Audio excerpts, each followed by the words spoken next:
Dan Rasulullah SAW sangat paham betul dan tidak kemudian marah-marah pada Aisyah radhiyallahu taala anha.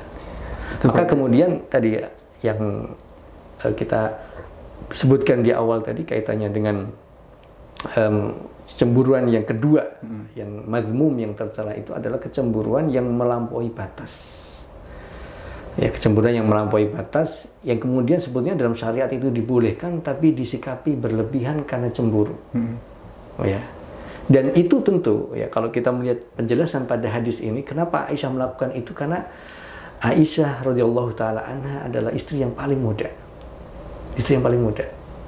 Dia tahu bahwa Rasulullah sangat cinta pada beliau, dan Aisyah juga, dalam bahasa kita, cinta mati pada Rasulullah sallallahu alaihi wasallam. Nah, kecintaan yang berlebih seperti ini, inilah yang kemudian memunculkan kecemburuan itu. Ya. Tapi sikap Rasulullah sallallahu alaihi wasallam begitu indah. Artinya Rasulullah hanya mengatakan dan tidak berucap lebih dari itu.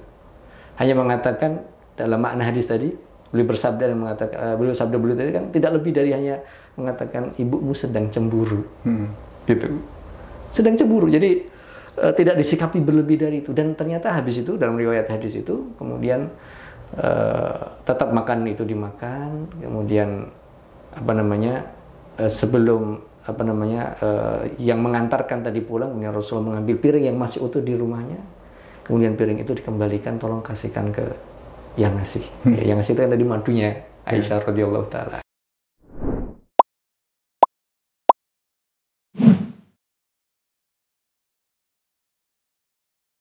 Itu kan terkait dengan bagaimana Rasulullah mencontohkan ketika Aisyah itu cemburu. Yeah. Tapi bagaimana kalau kita sendiri yang merasa cemburu itu, bagaimana sikap kita, Ustaz?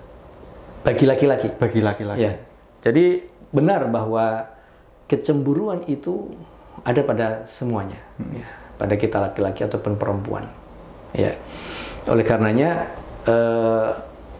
sama, ya. Jadi koridornya sama. Koridornya, ketentuannya sama adalah ketika kecemburuan itu dibangun atas dasar karena melakukan apa yang diharamkan oleh Allah, maka itu benar.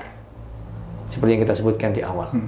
Tapi kalau kemudian lebih dari itu, misalnya seorang istri sebetulnya dia melakukan ketaatan yang baik, insya Allah kecemburuan itu tidak akan muncul. Memang ya, para ulama menyebutkan bahwa kecemburuan pasangan suami istri itu di pihak istri itu lebih banyak dibanding di pihak laki-laki.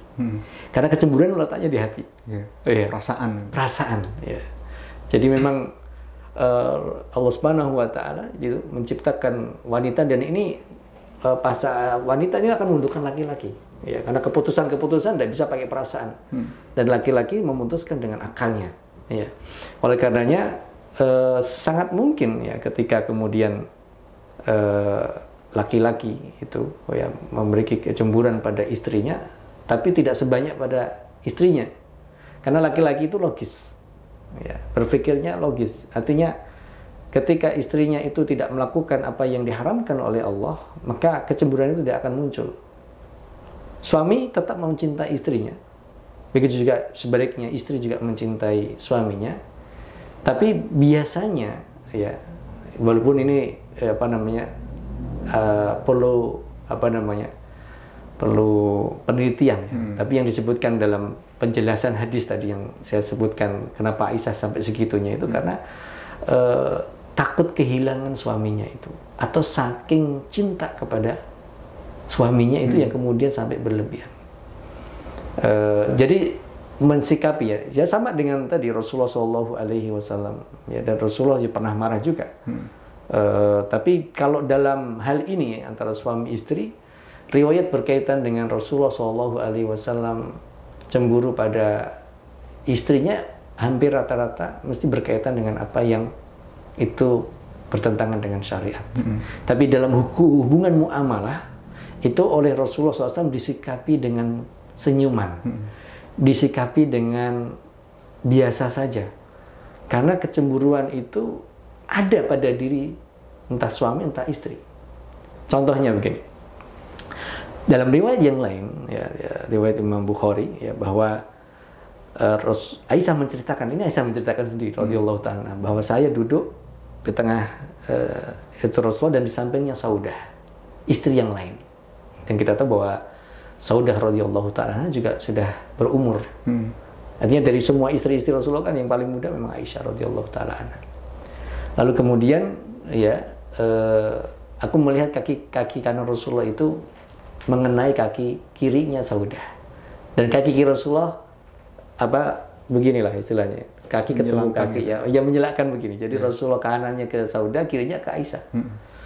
Nah, Aisyah ini masya Allah ya radhiyallahu taala anha. Kemudian beliau di situ ada makanan. Kemudian makanan itu disuruh Saudah makan, tapi Saudah nggak berkenan. Akhirnya sama Aisyah dipaksa kalau nggak mau makan, kemudian dilempar di wajahnya Saudah. Gitu ya. Ini kan juga menunjukkan kecemburuan. Nah kemudian Rasulullah paham bahwa Aisyah ini sedang cemburu. Maka kemudian Rasulullah itu dilepaslah kaki kanan yang ke Saudah itu, dan kedua kakinya kemudian ditaruh di tempat Aisyah. Seketika itu juga Saudah mengambil makanan dan dilemparkan ke wajah Aisyah radhiyallahu taala anha. Jadi dan Rasulullah dalam riwayat itu Rasulullah tersenyum. Jadi ini hal yang tidak bisa dipisahkan dalam kehidupan rumah tangga itu. Kecemburuan itu ada. Padahal itu pasangan sah, ya kan? Ya, dia ini sama-sama istrinya Rasulullah SAW kan. Dan ini ada pada pribadi beliau. Jadi kalau ini dalam hubungan rumah tangga, ini kita sebutkan tadi karena ini kan pasangan yang sah. Nah, ketika kemudian kecemburuan itu ada dan kepada apa yang tadi dilarang dalam agama, itu sangat mungkin. Dan itu itu hal yang kemudian bagi kita sebagai laki-laki atau kita sebagai seorang suami berterima kasih kepada istri yang memberikan kecemburuan itu kepada kita. Iya. Atau sebaliknya. Jadi kecemburuan itu harus disikapi dengan rasa terima kasih. Jadi kalau antum tadi bertanya bagaimana sikap kita kalau kita cemburu, dan bagaimana sikap kita istri kita cemburu pada kita. Kalau istri kita cemburu pada kita dan masya Allah, ya kita berterima kasih, makasih sudah menyelamatkan karena dengan kecemburuanmu itu. Yang penting tidak melampaui batas. Nanti melampaui batas itu apa ya, kita sebutkan saja sebentar lagi. Lalu kemudian kalau kemudian kita ini cemburu pada istri, kita juga bersyukur, berarti kita ini masih punya iman. Iya. Jadi kecemburuan itu juga masih pada rangkaian keimanan yang ada pada diri kita. Apalagi ketika melihat istri melakukan kesalahan, gitu. Ya, jadi ini bagian dari manajemen ya untuk kemudian mengelola cemburu itu ada. Lalu batasannya itu gimana, Ustaz? Ya, yang berlebihan itu adalah tadi yang kemudian akhirnya bermuara kepada kemarahan yang berlebihan. Sampai Aisyah ya radhiyallahu ta'ala juga pernah menyebutkan dalam makna ungkapannya ya, dan dengan sanad labak sabihi, ini ada ungkapan itu, beliau mengatakan bahwa orang yang cemburu itu atau kecemburuan itu seperti orang yang ada di bawah lembah yang dia tidak bisa melihat bagian atasnya. Artinya buta. Cemburu itu bisa membutakan. Nah, ini cemburu yang melampaui batas. Maksudnya membutakan dan melampaui batas itu adalah sampai keluar kepada koridor syar'i. Dari koridor syar'i itu dengan tadi marah yang berlebih-lebihan, bahkan sampai kemudian mohon maaf pada perceraian. Nah, ini berlebih-lebihan. Oleh karenanya kata Imam Ibnu Qayyim ya, Al-Jauziyah berkaitan dengan hal ini, ketika berlebihan ada, sadarlah, karena kecemburuan yang benar itu hanya karena Allah. Tapi kalau kemudian karena rasa cinta dan takut kemudian suaminya diambil oleh orang, itu hakikatnya adalah bisikan setan. Yang kemudian setan itu menginginkan keluarga itu menjadi retak. Gitu. Berarti memang rasa cemburu itu cemburu buta ya, datang dari cinta buta juga, Ustaz, mungkin. Iya, cemburu buta diawali karena minimnya pemahaman agama. Tipisnya keimanan kepada Allah Subhanahu wa taala. Iya.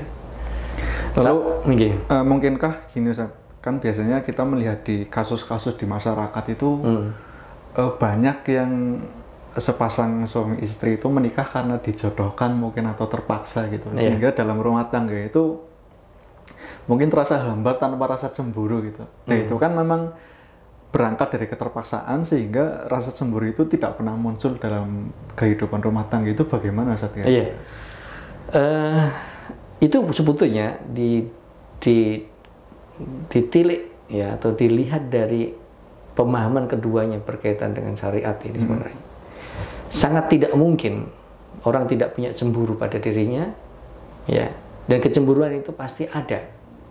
Apalagi kedua pasangan ini paham agama. Jadi itu sangat mungkin, mungkin bisa dikatakan pasti ada kecemburuan itu kalau kemudian pasangan ini dibangun atas dasar agama. Ya, artinya suaminya paham tentang larangan wanita itu tidak boleh begini. Istrinya tahu bahwa laki-laki itu nggak boleh begini sesuai syariat misalnya begitu. Maka itu sebenarnya akan menumbuhkan kecemburuan. Ya. Ketika itu tidak muncul pada diri mereka kecemburuan, berarti mohon maaf, berarti pasangan ini tidak paham masalah agama. Contohnya, tidak mungkin orang yang paham agama akan membiarkan istrinya itu bersama dengan laki-laki lain.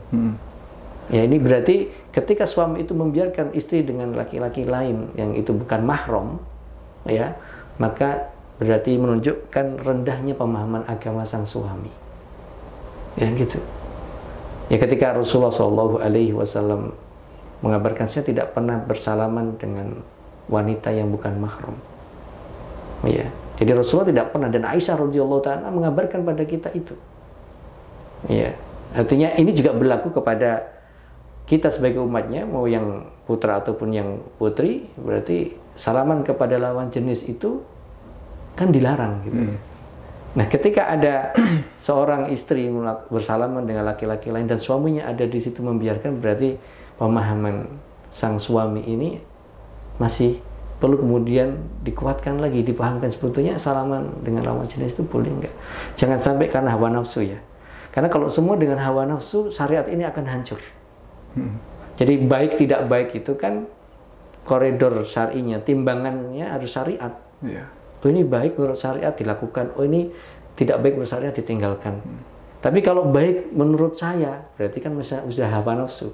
Nggak apa-apa, berarti hawa nafsu. Nah disinilah kemudian maka kecemburuan yang dibenarkan, al-ghairah al-mahmudah kita sebutkan tadi itu karena apa? Karena pemahaman agamanya itu kuat, pasti akan ada kecemburuan. Ketika tidak ada, harus ngaji berarti. Belajar lagi. Nah, kenapa? Karena kan orang membangun rumah tangga kan niatnya berlabuh sampai ke surga. Kan gitu. Dan untuk meraih surga itu koridor syar'inya, tahapan-tahapan dalam agama kita sudah dibukakan ilmunya itu. Ya, tinggal kemudian kita menjalankan, dan walaupun tetap setan akan menggoda dan seterusnya kan gitu. Betul. Ya. Terkait dengan rasa cemburu itu kan berarti sikap kita terhadap fenomena yang terkadang kita kurang suka gitu. Nah, itu sebetulnya ketika dalam hubungan rumah tangga itu, ketika kita sering dijumpai atau dihantui rasa cemburu gitu, itu sikap kita apakah kita harus mengurangi rasa cemburu itu, apakah mengalir saja gitu? Iya, ada beberapa cara untuk kemudian kita melakukan itu agar kecemburuan itu tidak melampaui batas. Tentu yang pertama adalah kita sebutkan, kuatkan keimanan kita pada Allah Subhanahu wa taala. Kita meyakini kelebihan masing-masing. Ya, pasangan istri mengakui kelebihan suaminya, suami mengakui kelebihan istrinya. Lalu kemudian harus juga ingat bahwa sepasang suami istri ini juga ada kelemahannya. Ya, kecemburuan itu kan bisa jadi karena kelemahan, ya, melihat pada pasangan masing-masing dengan kelemahannya. Oh ya, apalagi kalau kecemburuan itu didasarkan karena sebetulnya tadi sangat cinta banget atau takut hilang pasangannya gitu. Itu sangat mungkin. Ya.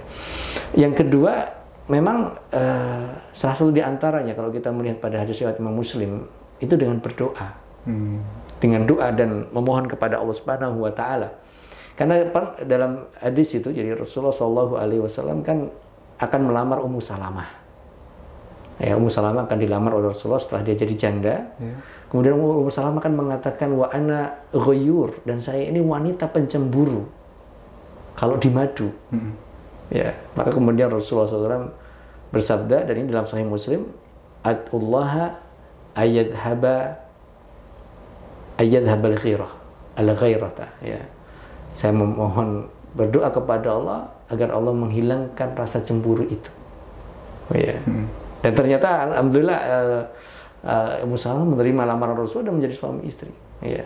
Dan menerima apa adanya dan bisa duduk bareng dengan madu-madunya ya dengan istri-istrinya. Kan ini kan kecemburuan yang tadi bisa di-manage untuk kemudian kuatkan iman kita. Bahkan salah satu di antara caranya adalah ingat dengan kematian. Karena bisa jadi kecemburuan itu karena urusan duniawi yang kemudian terngiang-ngiang.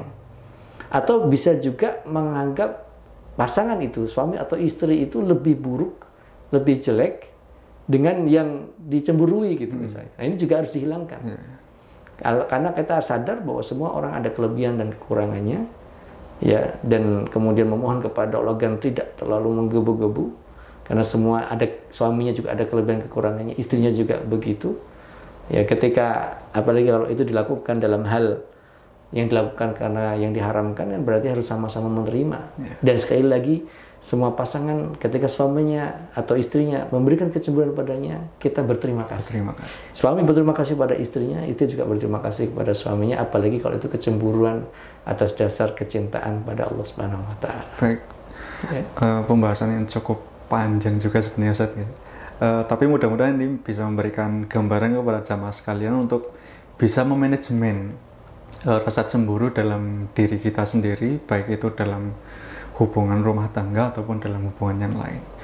Begitu jamaah Fast TV yang dirahmati Allah SWT, pada pertemuan kali ini mungkin kita cukupkan sampai di sini pembahasan mengenai kehidupan berumah tangga tentang rasa cemburu. Kita akan lanjutkan lagi pada pertemuan berikutnya dengan tema-tema yang lebih menarik. Saksikan terus kajian ngaso atau ngaji sore ini di Fast TV yang insya Allah akan tayangkan setiap hari Rabu. Saya Siap Wicaksono pamit undur diri. Assalamualaikum warahmatullahi wabarakatuh.